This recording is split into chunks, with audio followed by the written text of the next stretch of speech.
அமைதியா நிக்கிறதுக்கும் எதுவும் பண்ணாம நிக்கிறதுக்கும் ரொம்ப நிறைய வித்தியாசங்கள் இருக்கு. உண்மை எது பொய் எதுன்னு உனக்கு தெரியல. அதுதான் உன் பலவீனமே. தெளிவான இந்த நீர் மாதிரி அமைதியா சாந்தி. அஸ்ஸலாமு அலைக்கும். உங்கள் அனைவர் மீதும் இறைவனின் சாந்தியும் சமாதானமும் உண்டாகட்டும். இன்னைக்கு நீங்க கத்துக்க போற விஷயம்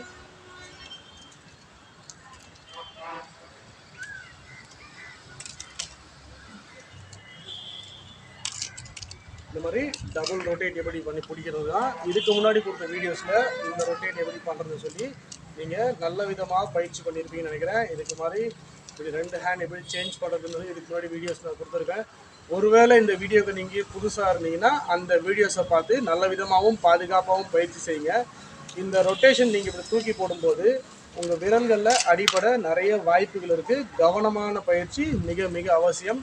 இதுக்கு ஆரம்பிக்கும் போது இதுக்கு தொடர்ந்து வீடியோஸ் பார்த்து பயிற்சி பண்ணுறவங்க இதை ஆரம்பிக்கும் போது என்ன பண்ணுங்கள், இந்த சிங்கிள் ரொட்டேட் செஞ்சுக்கோங்க. செஞ்சுட்டு இது நார்மலாக செயின் இப்படி கையில் படுற மாதிரி தான் சுற்றிருப்பீங்க. இது என்ன பண்ண போறீங்க, கொஞ்சம் வேகத்தை கூட்டி இப்படி எடுத்து போட்டு பிடிக்க முயற்சி செய்ய போகிறீங்க. இதை செஞ்சுட்டு இந்த கீழே இருக்கிற இது என்ன பண்ணுவீங்க, லேசாக எங்கே வேணால் நீங்கள் உங்கள் கை தழுவி போட்டு ஏன் இந்த நுனியை கூட நீங்கள் பிடிச்சிருங்க, தப்பு இல்லை. பயிற்சியின் போது சில சின்ன சின்ன தடங்கல்கள் தடுமாற்றங்கள் எல்லாமே நடக்கும் தான். 10 வாட்டி நான் முயற்சி பண்ணேன், எனக்கு இந்த மாதிரி சுழற்றவே வர மாட்டேங்குது, நான் அவ்வளோதான், நான் பண்ண மாட்டேன்னு சொல்லி பயிற்சியை விட்டுறாதீங்க. 10ன்றத 100 வாட்டி பயிற்சி செய்யுங்க. பயிற்சி நிச்சயம் உங்களை வெற்றியை நோக்கி அழைத்து செல்லும். சரிங்களா? பயிற்சி செஞ்சுட்டு இது லேசாக அப்படி தூக்கி போடுங்க. லேசாக தூக்கி போட்டுருங்க. இதை பயிற்சி செஞ்சுட்டே இருக்கும்போது மொத்தமாக நீங்கள் திருப்பி இப்படி போடும்போது தானாகவே உங்களால் அந்த ஃபுல் ரொட்டேஷனை பிடிக்க முடியும்.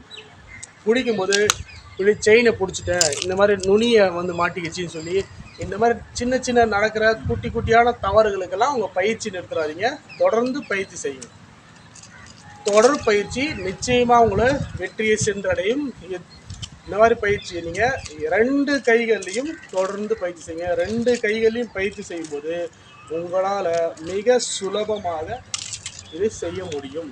2 கையிலையும் பயிற்சி பண்ணுங்கள்.